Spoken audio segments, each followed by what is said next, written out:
Saya di sini akan membacakan materi pertama, yaitu peranan biologi dalam kehidupan manusia. Biologi merupakan ilmu yang mempelajari tentang makhluk hidup, termasuk hewan, tumbuhan, dan mikroba. Biologi berasal dari bahasa Yunani, yaitu bios, yang berarti kehidupan, dan logos yang berarti ilmu, sehingga biologi dapat diartikan sebagai ilmu tentang kehidupan dan organisme hidup. Dilansir dari Norwegian University of Science and Technology, aspek biologi berkisar dari studi tentang mekanisme molekuler dalam sel sehingga klasifikasi dan perilaku organisme. Peranan biologi ada pada berbagai bidang seperti kedokteran, farmasi, pertanian, peternakan, perikanan, dan teknologi pangan. Sebelumnya telah dijelaskan mengenai pengertian dan cabang-cabang biologi. Dalam berbagai penelitian dan penemuan dalam biologi yang ditunjukkan untuk meningkatkan kesejahteraan manusia. Adanya penyalahgunaan untuk tujuan kejahatan tentu sangatlah dilarang, seperti virus atau bakteri yang digunakan untuk membuat senjata biologi. Baik, selanjutnya saya akan membawakan materi yaitu perkembangan biologi pada saat ini. Ikut menyumbangkan berbagai usaha menyederhanakan kehidupan manusia dalam berbagai bidang. Nah, antara lain sebagai berikut. Yang pertama ada peranan biologi pada bidang kedokteran. Di bidang ini, biologi berguna untuk tahu organ tubuh, terapi gen, metode keluarga berencana, bedah plastik, dan teknik pembuatan bayi tabung. Lalu yang kedua yaitu peranan biologi di bidang farmasi. Di bidang ini, biologi berguna untuk antibodi monoklonal, lalu obat-obatan tradisional dan modern, ada juga pembuatan vitamin sintetik, dan ada juga vaksin antibiotik untuk bakteri dan jamur, lalu ada enzim buatan dan hormon insulin buatan. Lalu yang ketiga ada peranan biologi di bidang teknologi pangan.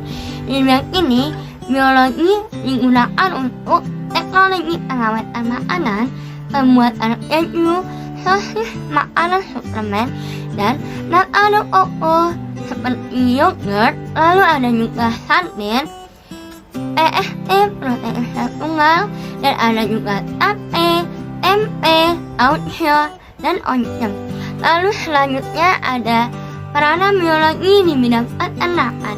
Nah, di bidang ini, biologi digunakan untuk memproduksi hewan ternak yang bermutu unggul, seperti hewan pedaging, hewan petelur, dan hewan yang memproduksi susu untuk berkualitas yang tinggi.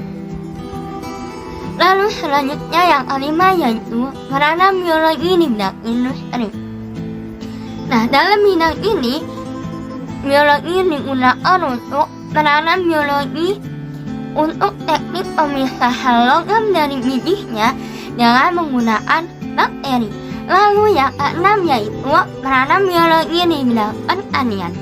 Nah, di bidang ini biologi berguna untuk penemuan bibit unggul, lalu penemuan tanaman hasil transgenetik atau tanaman hasil rekayasa genetik.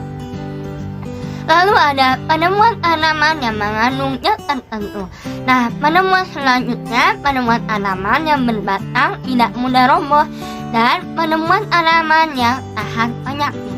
Lalu yang terakhir yaitu peranan biologi di bidang pengelolaan lingkungan hidup. Nah, di bidang ini, biologi itu digunakan untuk menguraikan tumpahan minyak di laut dan plastik dengan cara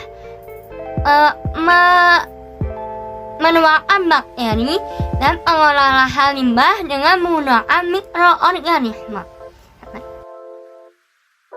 Baik, selanjutnya saya akan membacakan materi mengenai peranan biologi dalam pengelolaan lingkungan hidup. Lingkungan adalah semua faktor yang dapat mempengaruhi suatu organisme berupa organisme hidup atau biotik faktor dan yang tidak hidup abiotik faktor. Terdapat dua komponen utama dalam lingkungan hidup. Yang pertama yaitu biotik. Biotik itu meliputi makhluk hidup, sedangkan yang kedua abiotik, yaitu meliputi energi, bahan kimia, dan lain-lain. Menurut L.L. Bernard, lingkungan dibagi menjadi 4, yaitu pertama, lingkungan fisik atau anorganik, yaitu lingkungan yang berupa Gaya kosmik fisiogeografis seperti tanah, laut, udara, radiasi, ombak, gaya tarik, dan sebagainya. Yang kedua, lingkungan biologi atau organik, yaitu berupa mikroorganisme, hewan, tumbuhan, lingkungan prenatal dan proses biologi seperti pertumbuhan, reproduksi, dan lain-lain. Yang ketiga, ada lingkungan sosial.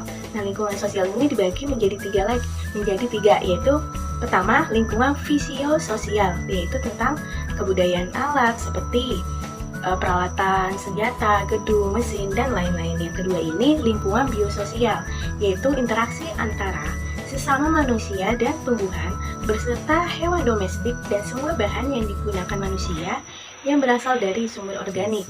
Yang ketiga, lingkungan psikososial, yaitu tabiat batin manusia seperti pandangan, sikap, keinginan, dan keyakinan. Nah, hal tersebut itu bisa kita lihat melalui kebiasaan ideologi, agama, bahasa, dan lain-lain. Nah, yang keempat, lingkungan komposit, yaitu lingkungan yang diatur berupa lembaga masyarakat. Permasalahan lingkungan alam, yaitu berupa sumber daya air, sumber daya lahan, sumber daya hutan, keanekaragaman hayati, lautan, dan udara. Cabang ilmu biologi dapat digunakan untuk mengurangi zat-zat pencemaran yang berdampak buruk, sehingga dapat diubah menjadi bahan yang baik terhadap lingkungan. Baik, cukup materi dari saya.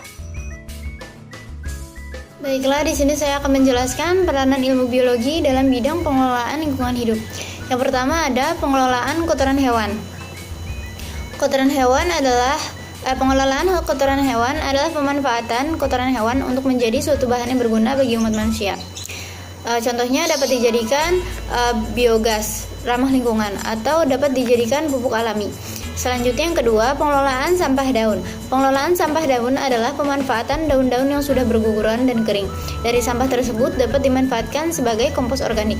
Selanjutnya yang ketiga, pengelolaan sampah organik rumah tangga, yaitu khususnya sampah organik. Ini merupakan sisa buah atau sayuran dapat dijadikan sebagai pupuk alami. Selanjutnya yang keempat, pengelolaan sampah atau limbah plastik. Nah, sampah atau limbah plastik ini sangat merugikan lingkungan. Sampah-sampah ini dapat diubah menjadi kreativitas, contohnya seperti membuat tas.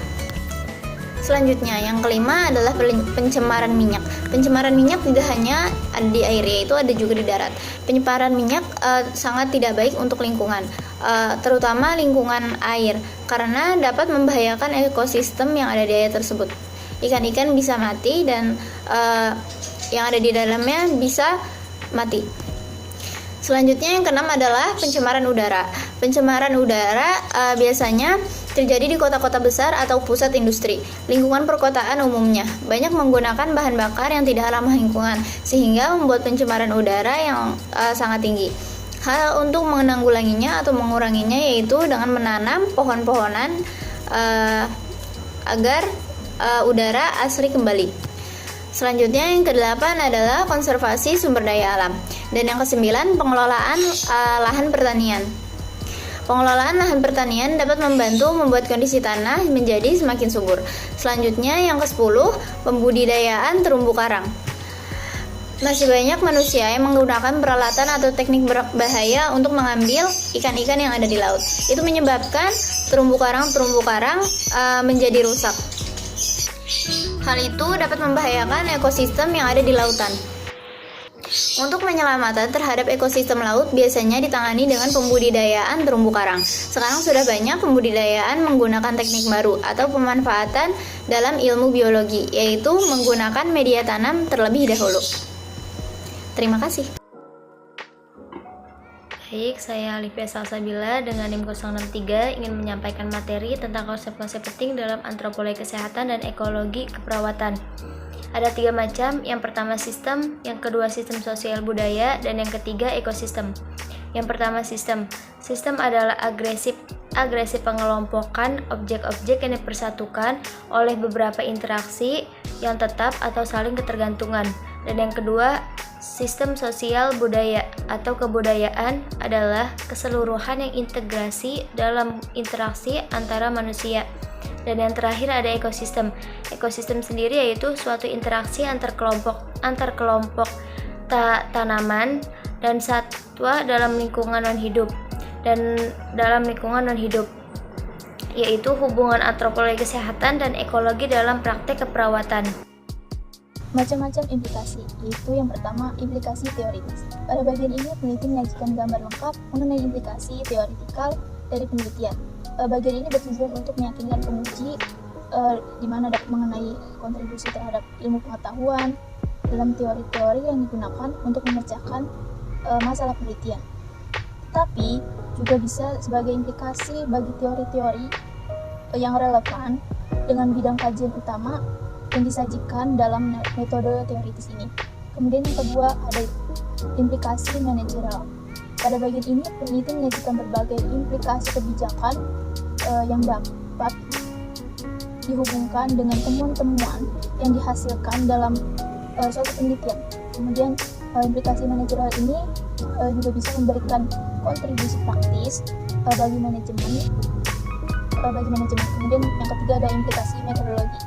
Bagian ini bersifat opsional dan menyajikan refleksi penulis mengenai metodologi yang digunakan dalam penelitiannya. Misalnya, pada bagian ini terdapat penjelasan mengenai bagian-bagian metode penelitian yang telah dilakukan dengan sangat baik dan bagaimana yang relatif sulit serta prosedur mana yang telah dikembangkan untuk mengatasi berbagai kesulitan itu yang sebetulnya tidak digambarkan sebelumnya dalam penelitian tersebut.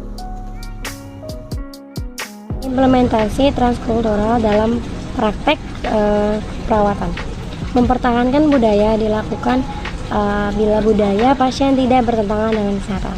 Perencanaan dan implementasi keperawatan diberikan sesuai dengan nilai-nilai yang relevan yang tidak dimiliki klien sehingga klien dapat meningkat atau mempertahankan status kesehatannya, misalnya budaya berolahraga setiap pagi. Evaluasi budaya intervensi dan implementasi keperawatan pada tahap ini dilakukan untuk membantu klien beradaptasi terhadap budaya tertentu yang lebih menguntungkan kesehatan. Perawat membantu klien agar dapat memilih dan menentukan budaya lain yang lebih mendukung peningkatan kesehatan. Misalnya, klien sedang hamil mempunyai pantangan makan yang berbau amis, maka ikan diganti dengan sumber protein hewan yang lain. Perawatan asuhan. Keperawatan adalah suatu proses atau rangkaian kegiatan pada praktik keperawatan yang diberikan kepada klien sesuai dengan latar belakang budayanya. Strategi yang digunakan dalam asuhan keperawatan adalah perlindungan atau mempertahankan budaya, mengakomodasi atau negosiasi budaya, dan mengubah atau mengganti budaya klien. Fenomena konsep sehat sakit dapat dilihat dari faktor berikut.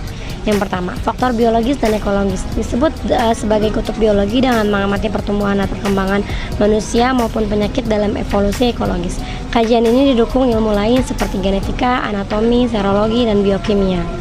Kedua, psikologi dan sosial budaya disebut sebagai kutub sosial mengamati perilaku sakit pada pasien, mempelajari etnomedisin, petugas kesehatan dan profesionalisme, hubungan perawat, dokter, dan petugas farmasi. Dan yang terakhir yaitu kesimpulan. Kesimpulan yang pertama yang saya ambil yaitu biologi merupakan ilmu yang mempelajari tentang makhluk hidup termasuk hewan, tumbuhan, dan mikroba. Biologi sendiri berasal dari bahasa Yunani yaitu bios yang berarti kehidupan dan logis. Dan yang kedua, peranan biologi ada pada beberapa bidang seperti kedokteran, farmasi, pertanian, peternakan, perikanan, teknologi pangan, dan lain-lainnya. Sebelumnya telah dijelaskan mengenai pengertian dan cabang-cabang biologi. Dan kesimpulan yang terakhir yaitu kesimpulan dari macam-macam implikasi. Ada 3 macam implikasi. Yang pertama, implikasi teoritis, dan yang kedua, implikasi manajerial, dan yang ketiga, implikasi manajerial. Mungkin itu saja. Wassalamualaikum warahmatullahi wabarakatuh.